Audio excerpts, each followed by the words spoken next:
Irmãos, graça e paz. Neemias capítulo de número 8, nós leremos os versículos 1 a 12. Meus queridos, hoje durante quase todo o dia a igreja esteve reunida em oração e jejum.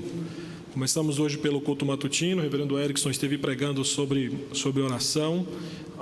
E logo após o culto matutino, nós começamos uma programação de oração e jejum que começou com as crianças e finalizou por volta das 4 horas da tarde. Se movimentou vários departamentos da igreja, quase todos, vários irmãos, e muitos que estavam em casa puderam, através daquilo que foi direcionado, os pedidos, estarem orando e se consagrando ao Senhor. Extremamente importante como igreja do Senhor pensarmos sobre isso, pensar não apenas na nossa vida como igreja local, mas pensando na igreja como um todo.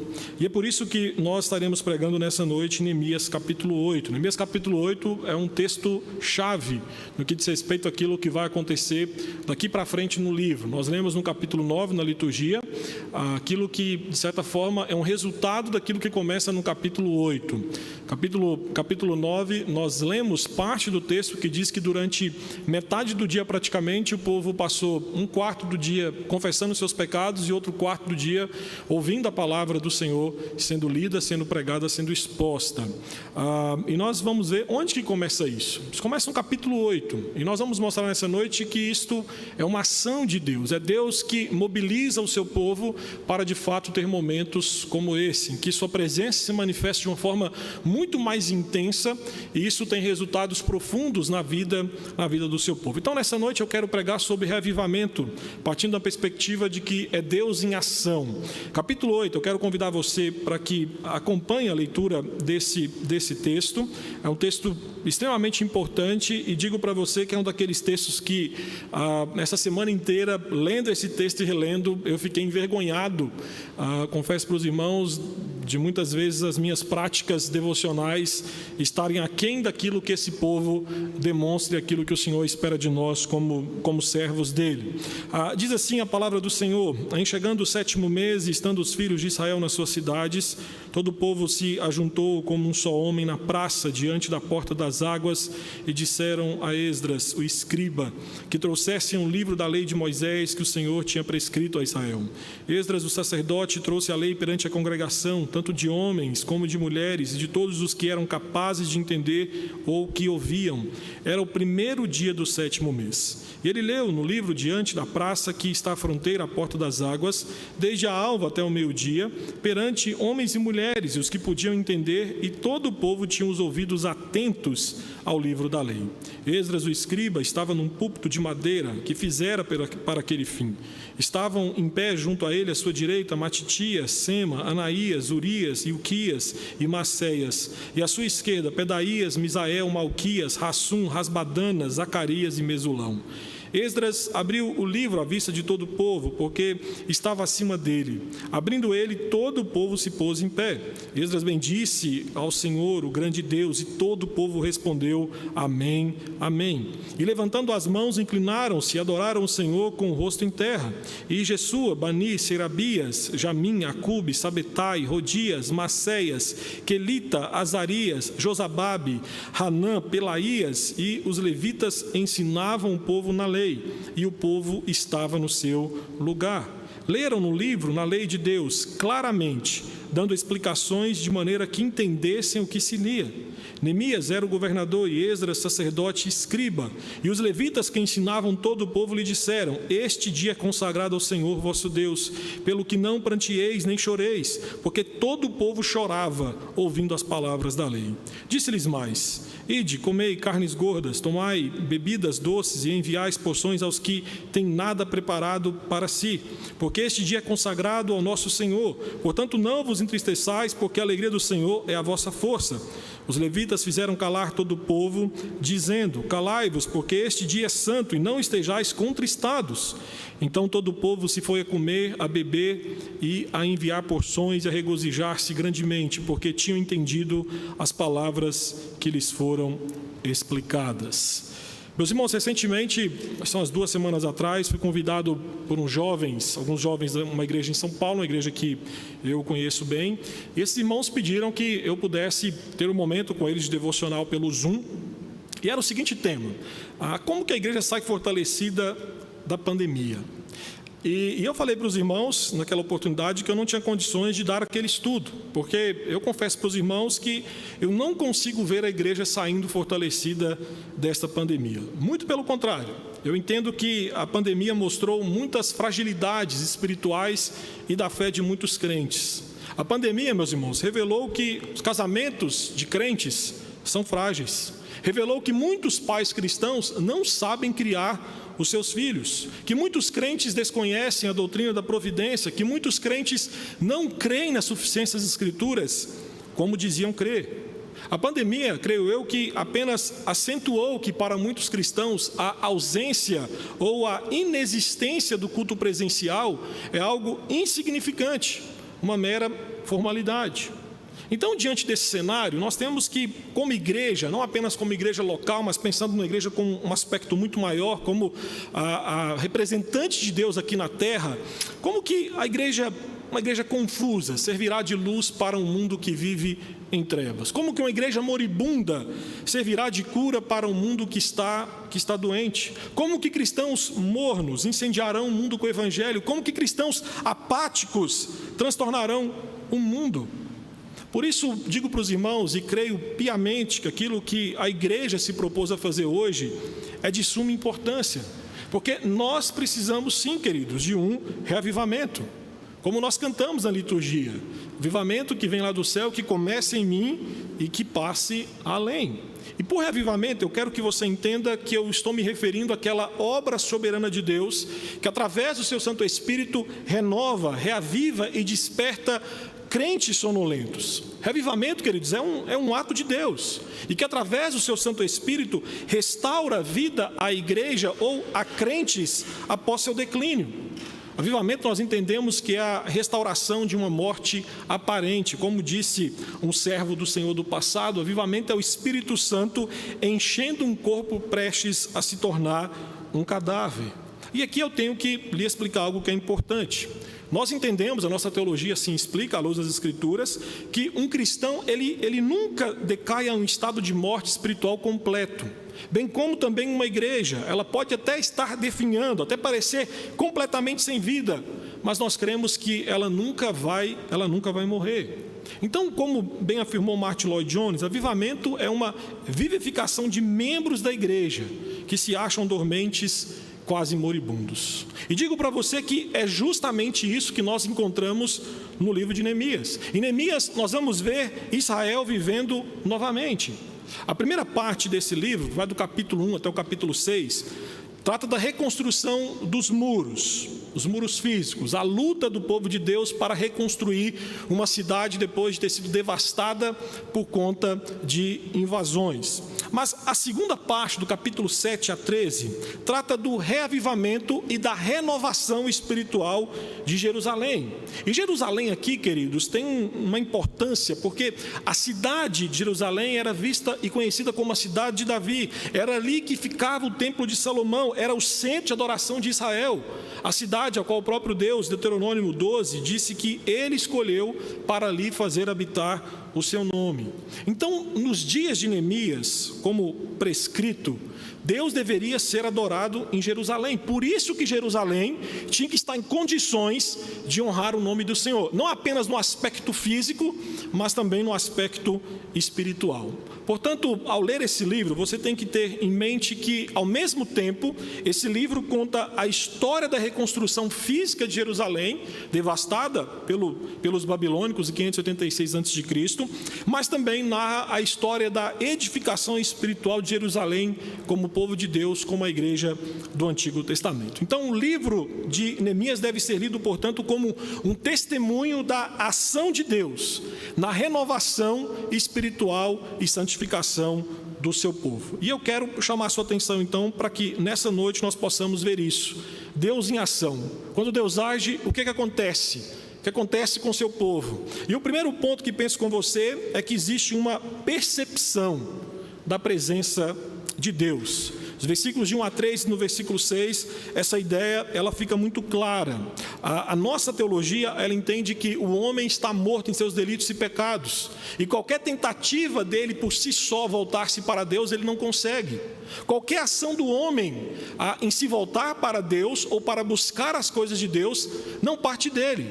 Parte justamente de uma ação de Deus através do seu Santo Espírito no coração deste homem. E é isso que nós vemos aqui em Neemias, capítulo 8. Deus se manifesta no seu povo. E o efeito da sua presença, meus irmãos, é que o povo começa a ter uma percepção clara e uma visão das coisas espirituais que outrora esse povo ainda não havia visto. Então, atente para o versículo 1, que o versículo 1 estabelece esta percepção da presença de Deus entre o seu povo. Esdras, um escriba piedoso, o texto fala que ele não convocou o povo para se reunir. Ao mesmo tempo também, a liderança do povo do Senhor que se fazia presente ali, não impôs a lei de Deus sobre o povo. Na verdade, como diz o versículo 1, foi o povo que disse ao escriba, a Esdras, a liderança, que trouxesse o livro da lei de Moisés, prescrito pelo Senhor, e que lesse. Então, esse pedido evidencia que a leitura da lei de Deus, queridos, para aquele povo, não era simplesmente uma formalidade ou dizia respeito a uma questão civil. Aqui tinha uma ligação com a pessoa de Deus. Esse povo entendia que eles estavam se colocando diante de algo investido de autoridade divina. Então, o Espírito Santo aqui, creio eu, que havia trabalhado naquelas pessoas, despertando neles um interesse por Deus, uma inquietação pelas coisas divinas, um desejo em comum por Deus, que até então nós não enxergávamos ou não enxergamos isso no livro de Neemias. Então, os versículos de 1 a 3 vai além disso, vai mostrar que havia uma expectativa por parte do povo. A multidão mostrava-se ávida, desejosa de conhecer a lei de Deus. E aqui deixe-me exemplificar para você entender o que nós estamos lendo aqui. Vamos contextualizar para hoje. A bem da verdade é que nós que trabalhamos com a igreja, você que trabalha com algum departamento da igreja, você sabe disso, ou trabalhou, você sabe disso. Uma coisa é você convocar o povo para vir à igreja, para ouvir a palavra de Deus. Outra coisa bem diferente é o povo comparecer. Nesse caso, queridos, Deus moveu o coração, foi do povo. A iniciativa de pedir para se reunir e ouvir a palavra ser pregada, ela parte do povo. Então o que nós enxergamos na história descrita por Neemias é Deus assumindo o controle, é Deus assumindo o comando, é Deus obtendo os seus direitos espirituais sobre o seu povo. É bem verdade que Deus sempre esteve reinando sobre o seu povo, mas agora aqui em Neemias capítulo 8, nós enxergamos que Deus, Ele age de uma forma sobrenatural na vida e no coração do seu povo, levando-os a desejar estar ali diante da presença do Senhor. Deus visita o seu povo. E aqui quando Ele visita, Ele apropria-se de sua atenção e ao mesmo tempo Ele manifesta a sua presença santificadora entre eles. Além disso, atente aí para o versículo 6. Olha a reação do povo diante da oração de Esdras. Fortalece essa ideia. Quando o povo escuta Esdras orando ao Senhor, o povo se manifesta, entendendo que Deus estava se manifestando ali. O povo simplesmente levanta as mãos em adoração e mostra um senso de necessidade do Senhor, dizendo: Amém, Amém. Além do que, a reação do povo no versículo 6... deixa claro que o povo, essa ideia de que quando o livro foi aberto e começou a ser lido, as pessoas ficaram em pé. Isso demonstra que o povo não considerava o livro da lei como objeto de veneração, mas porque eles entendiam que estavam se colocando diante da presença do Senhor e que a sua palavra merecia o devido respeito e reverência.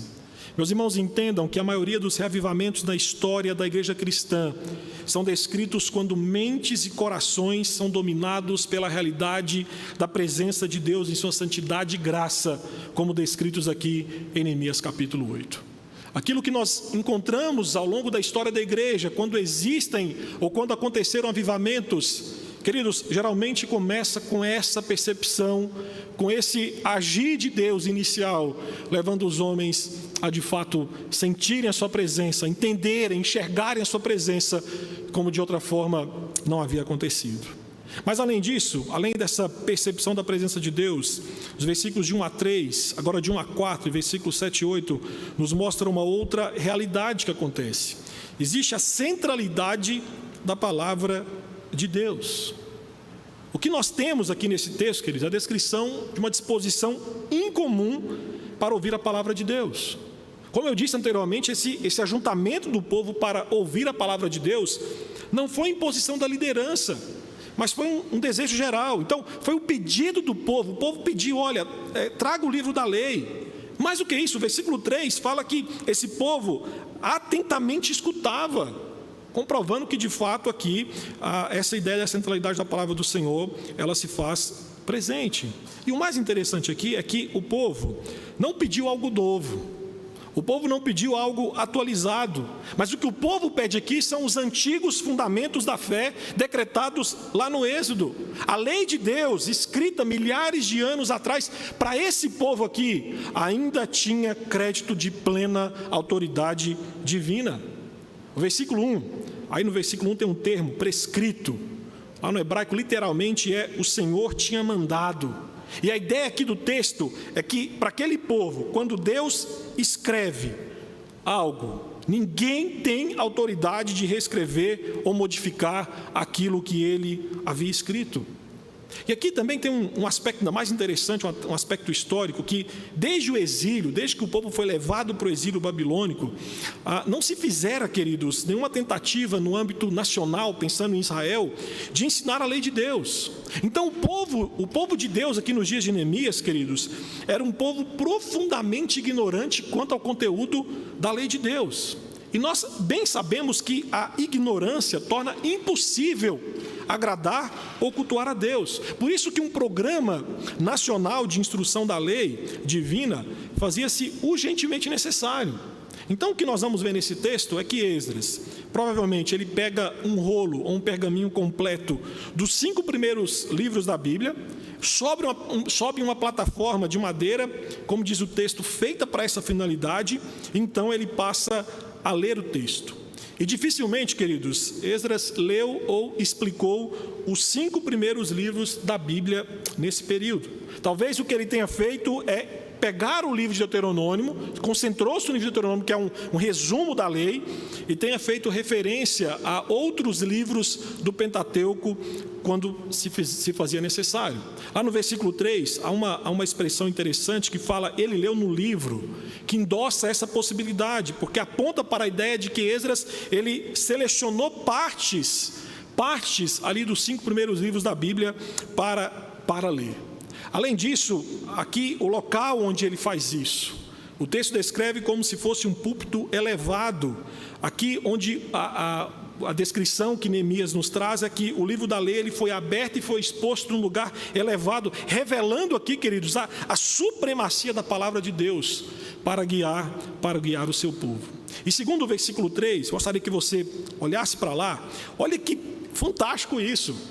Versículo 3 vai falar que o povo permaneceu atento desde a alva até o meio-dia, sem sair do lugar.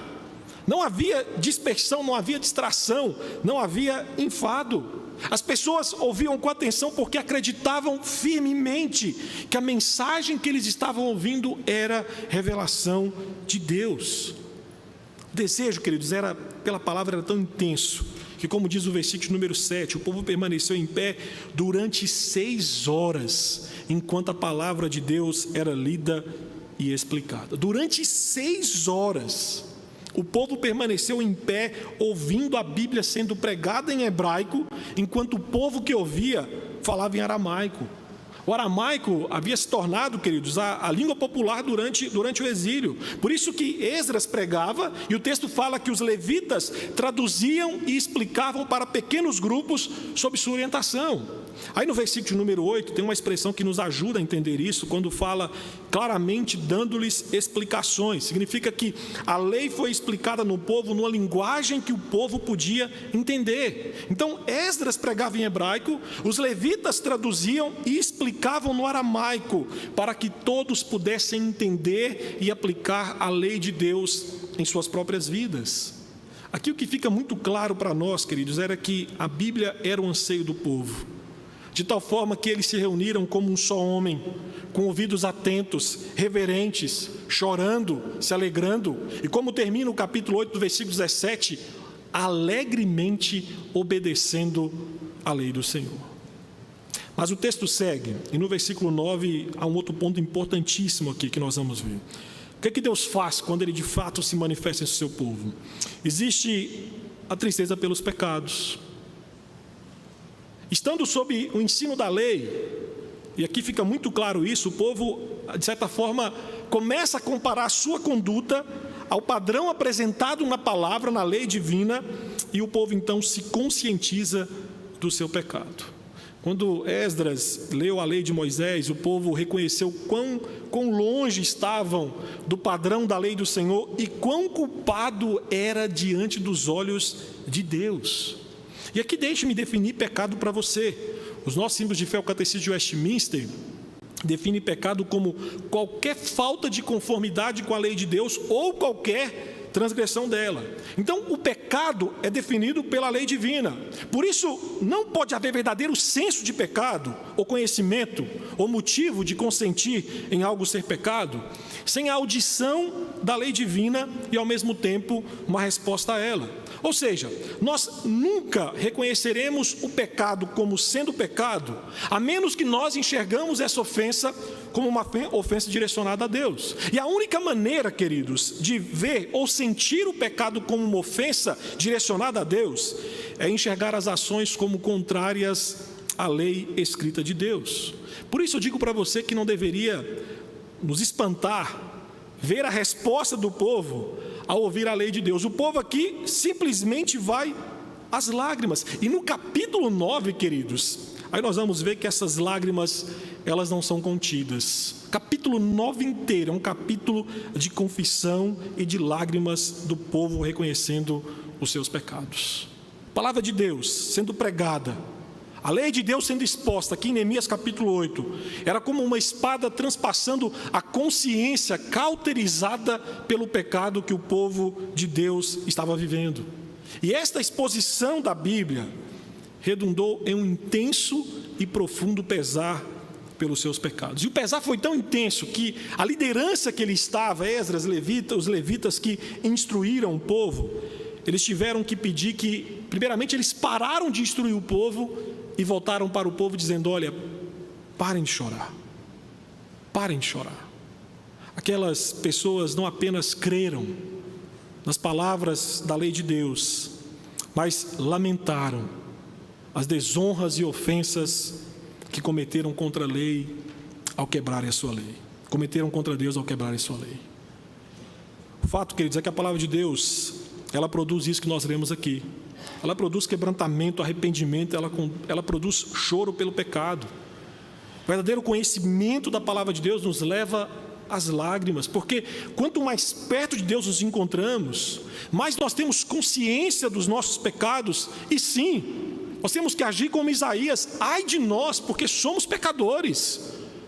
Não tem como, ao vislumbrarmos aquilo que a palavra do Senhor aponta e transpassa a nossa consciência pecadora, não vir as lágrimas diante do Senhor, reconhecendo os nossos pecados.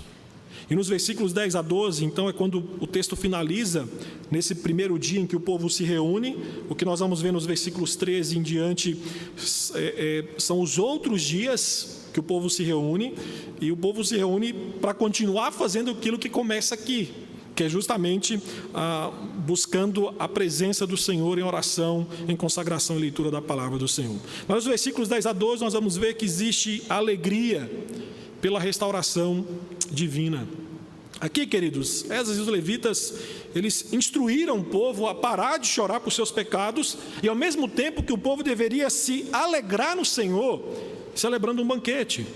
Aqui nos versículos 10 e 12, nós temos a descrição daquilo que Levítico 3 diz ser oferta pacífica. Esta oferta pacífica era uma oferta acompanhada por uma refeição familiar e que tinha como objetivo a celebração em gratidão a Deus por uma bênção recebida.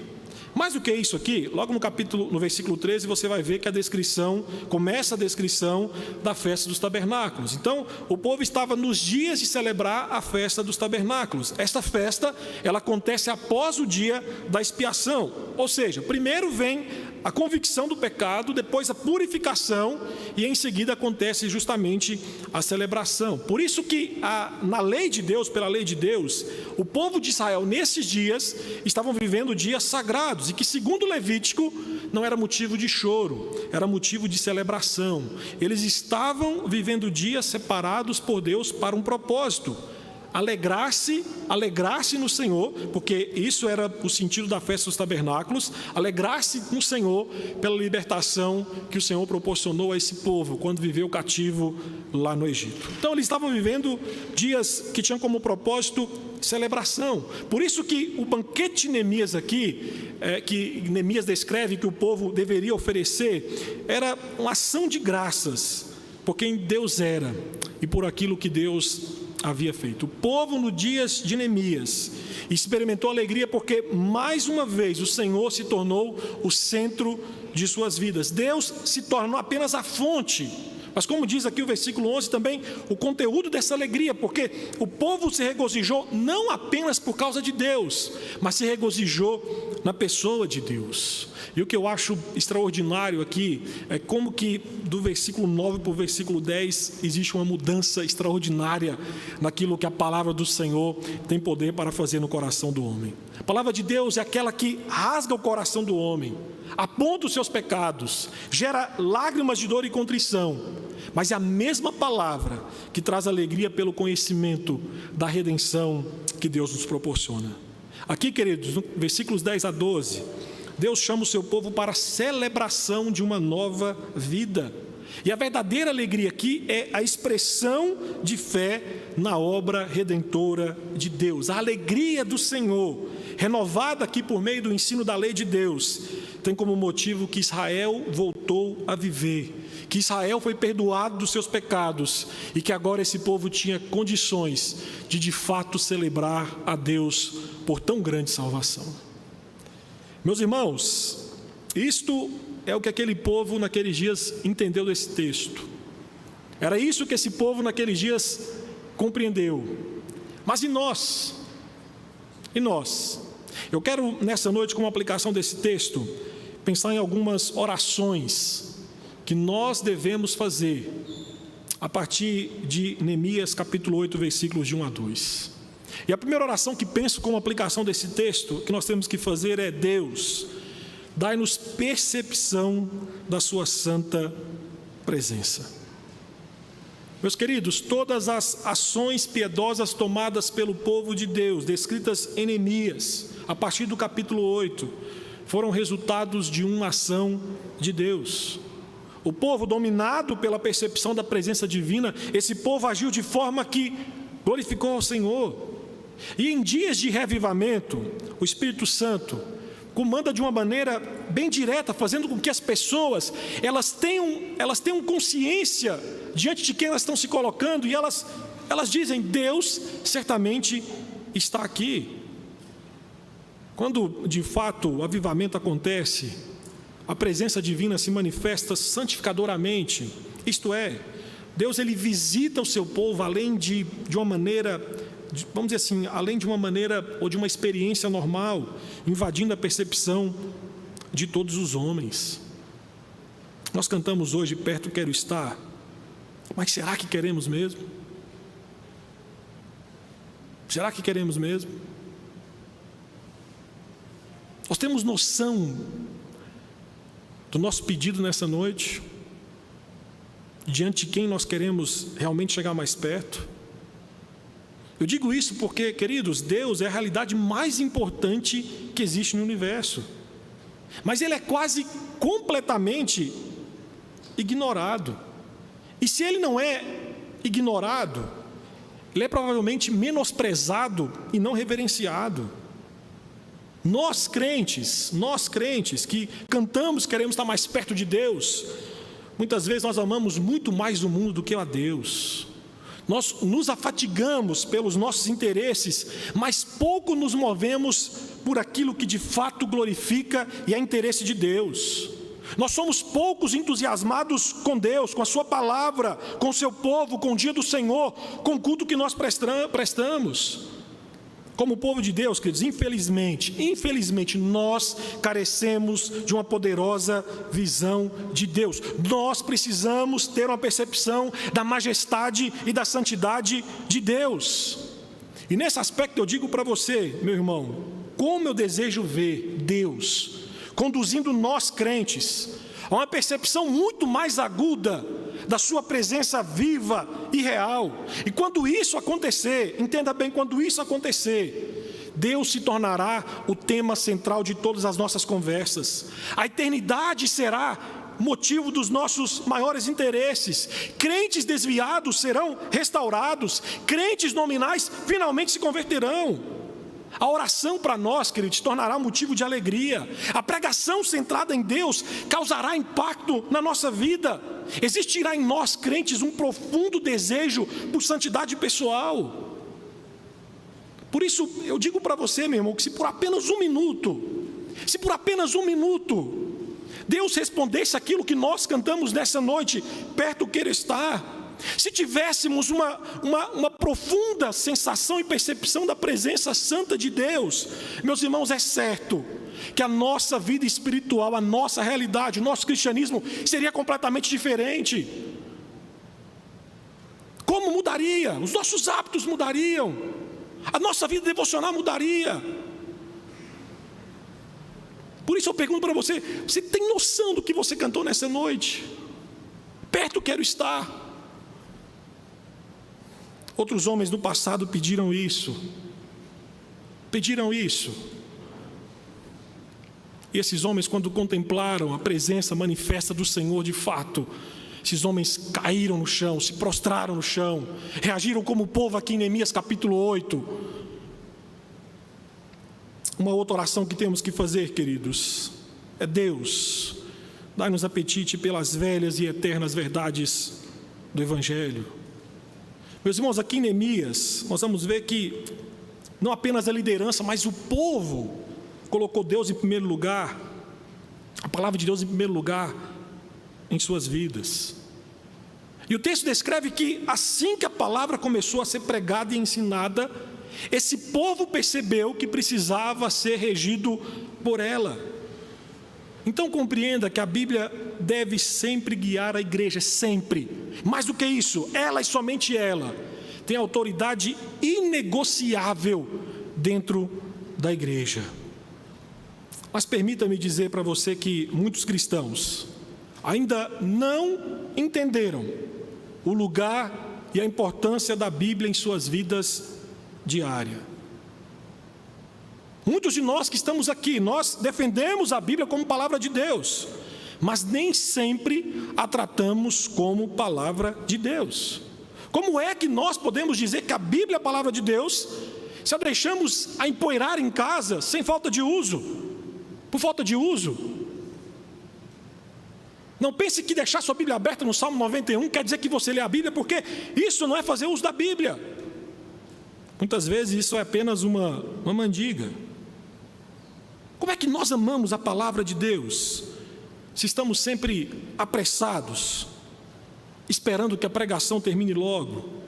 Por que não? Você está pensando: pastor, já passou dos 30 minutos. Como que dizemos que a Bíblia é central na nossa vida, se o sermão melhor é aquele que é mais curto? Como que ela é importante em nossas vidas, se nós fazemos tudo durante o dia e não investimos um minuto sequer para parar e meditar nela? Por isso digo para você que a experiência do povo de Deus em Neemias ressalta uma das razões pelas quais precisamos continuamente do ensino da palavra de Deus. Nós somos constantemente, queridos, nós somos atraídos, e a nossa mente, pela nossa mente constantemente também transita muitas ideias, e essas ideias fazem com que a verdade essencialmente importante, que é o Evangelho, caia no esquecimento. Mas quando nós somos continuamente expostos ao ensino da palavra de Deus, nós somos lembrados dos princípios bíblicos eternos e absolutos que devem governar a nossa Bíblia, a nossa vida. A Bíblia, meu querido irmão, creia nisso, ela convence, ela muda, ela orienta vidas. A Bíblia, quando é lida e pregada fielmente, ela tem o poder de transformar vidas. Nós que aqui estamos, somos exemplo disso. Por isso que a primeira tentação do diabo, desde o Éden, não foi sobre sexo, não foi sobre dinheiro, mas é duvidar, é levantar dúvidas acerca da palavra de Deus. E nós vivemos dias em que pastores têm ensinado que a Bíblia não é suficiente, não é inerrante, não é infalível. Há pastor famoso dizendo aí que precisamos atualizar as Escrituras porque elas estão ultrapassadas. Então atente para isso. A preocupação pela preservação da verdade bíblica, inevitavelmente, é uma expressão da nossa preocupação pelo próprio Deus. Por isso, se nós queremos um revivamento para a igreja, para a nossa vida, nós precisamos buscar não são as novidades ou atualizações bíblicas, mas é nos voltarmos para as Escrituras. A igreja não precisa atualizar aquilo que é temporal, a igreja precisa voltar para aquilo que foi prescrito e revelado por Deus. Então, por amor à sua vida, por amor à sua vida, por amor à sua eternidade, não dê ouvidos a pregadores que atualizam a Bíblia, não escute homens que mudam as Escrituras simplesmente para agradar a cultura. A reforma bíblica, o verdadeiro avivamento, é sempre fundamentado na restauração da reverência pela palavra de Deus. O verdadeiro avivamento envolve amor e submissão à autoridade das Escrituras. Reverendo Ronaldo Lidório conta uma história bastante impactante sobre isso. Ele diz que quando ele trabalhou na África, que antes do Novo Testamento ser traduzido para a língua concomba, uma mulher de 60 anos fez uma viagem de 4 dias a pé, até a aldeia onde estava o reverendo Ronaldo Lidório. E ela tinha um objetivo, que era decorar 13 versículos. Então ela fica ali durante 2 dias, decora os 13 versículos e volta para a aldeia dela. Depois de 2 dias de caminhada, na metade do caminho, ela se esqueceu de um versículo. Essa mulher então resolve voltar para a aldeia, onde estava o reverendo Ronaldo Lidório. E ela disse: olha, eu esqueci um versículo. O reverendo Ronaldo Lidório, então, instigado com aquela história, pergunta: mas olha, você tinha decorado 13 versículos, você esqueceu um, por causa de um você voltou? Eis a resposta daquela mulher: a palavra de Deus é muito preciosa para ficar perdida no meio do caminho. A palavra de Deus é muito preciosa para ficar perdida no caminho. Enquanto nós perdemos as nossas Bíblias, as esquecemos na igreja, as esquecemos mofando nas gavetas, existem pessoas que caminham dias para decorar 13 versículos. Meus irmãos, eu peço ao Senhor que, assim como o salmista no Salmo 119 orava: vivifica-nos segundo a tua palavra. Senhor, dai-nos fome e sede por tua palavra, porque nós sabemos que qualquer reavivamento verdadeiro emana da palavra do Senhor. Mas além disso, há uma terceira oração que penso com os irmãos nessa noite que temos que fazer. Senhor, dai-nos corações que choram por nossos pecados.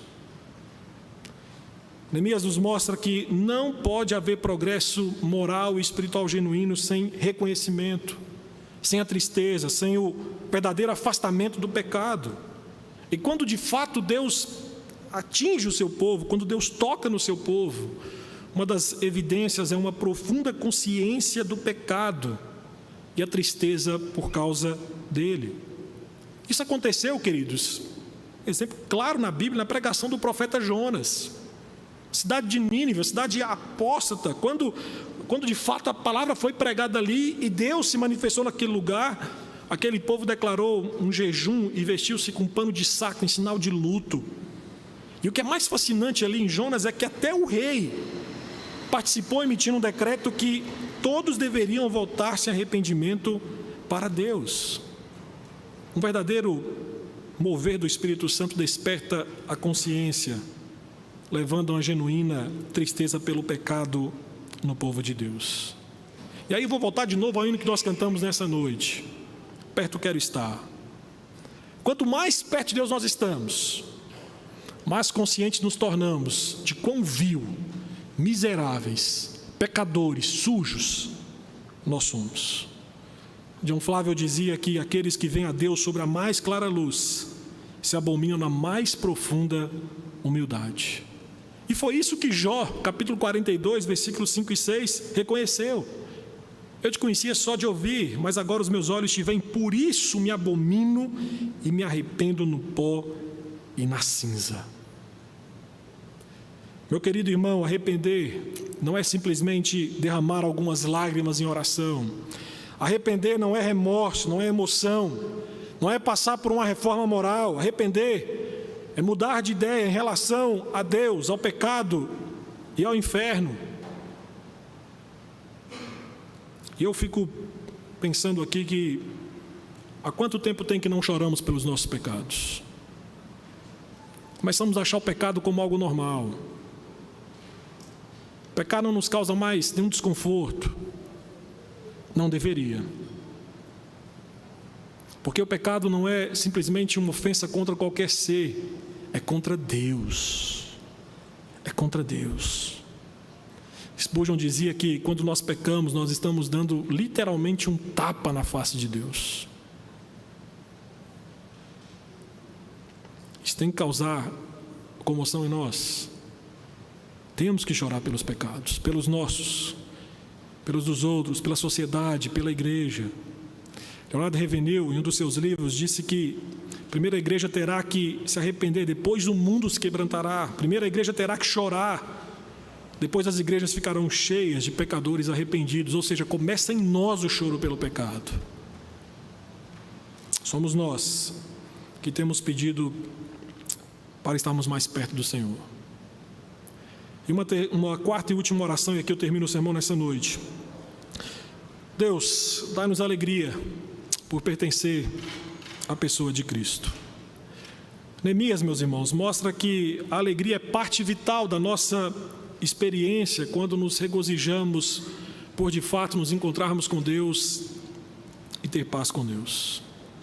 Só que nós vivemos com milhares de pessoas que têm religião suficiente para fazê-las se sentirem felizes. Nós vivemos cercados por pessoas que se recusam a abandonar todo o pecado, vivendo em total ausência de paz e felicidade. São pessoas que se contentam com os míseros prazeres que são destruídos pelas traças do inferno. Contudo, como o livro de Neemias nos mostra, a tristeza pelo pecado e a alegria pelo perdão e a segurança do amor de Deus não se acham longe um do outro, porque o Deus que convence do pecado é também o Deus de misericórdia que salva. Aqui em Neemias, esse povo experimentou aquilo que Jesus disse lá em João 16:20: a vossa tristeza se converterá em alegria. E quando Jesus Cristo disse isso lá em João 16, ele estava a poucas horas de morrer. Ele estava dizendo aos discípulos que eles ficariam tristes, mas que depois de 3 dias ele ressuscitaria, trazendo alegria ao coração dos seus servos. Hebreus capítulo 12, versículo 2 diz que pela alegria que lhe estava proposta, ele suportou a cruz. Ou seja, a nossa alegria vem através da obra redentora de Cristo. Os sofrimentos de Cristo removem o nosso pecado, remove a ira de Deus de sobre nós e nos leva de fato à presença de Deus, em que existe alegria. Quando alguém se submete ao senhorio de Cristo, essa pessoa experimenta a alegria verdadeira. A conversão, queridos, faz com que a alegria do Senhor de fato seja a nossa força. Então, deixe-me falar para você que já entende que você é cristão. Entenda que se não acharmos satisfação e alegria em estar com Cristo, então não há salvação. Isso porque João capítulo 16, logo 2 versículos depois do versículo 22, Jesus promete o seguinte: outra vez vos verei, o vosso coração se alegrará e a vossa alegria ninguém pode tirar. Esta alegria indestrutível se deve à promessa do Senhor: outra vez vos verei. Ele ressuscitou dos mortos, Ele está vivo, e através da obra do seu Santo Espírito, Ele está conosco. A sua alegria não pode ser tirada de nós, a sua alegria não pode se apartar de nós, e é por causa dele que desfrutamos da presença de Deus, como diz o salmista, em que há plenitude de alegria. Pastor John Piper disse que Jesus Cristo não é a corda que nos puxa de ondas ameaçadoras, mas Ele é a praia firme sobre os nossos pés, o ar de nossos pulmões, a batida de nosso coração, o sol que arde em nossa pele, a canção em nossos ouvidos e os braços de nosso amado. O que faz de o Evangelho ser uma notícia que transforma a tristeza pelo pecado em risos de alegria é a redenção e a verdade de estarmos unidos a Cristo Jesus. E estar unido a Cristo é ser participante com Ele e nele da alegria eterna e sempre crescente através da sua pessoa e da sua obra. Eu quero terminar aqui com Mateus 25, 21, em que o Senhor faz uma promessa para os servos do Senhor, que quando chegarmos naquele grande dia, Ele vai dizer para os seus servos: entra no gozo do teu Senhor. Com Cristo, meu irmão, com Cristo, é um eterno banquete de alegria, porque fomos redimidos dos nossos pecados.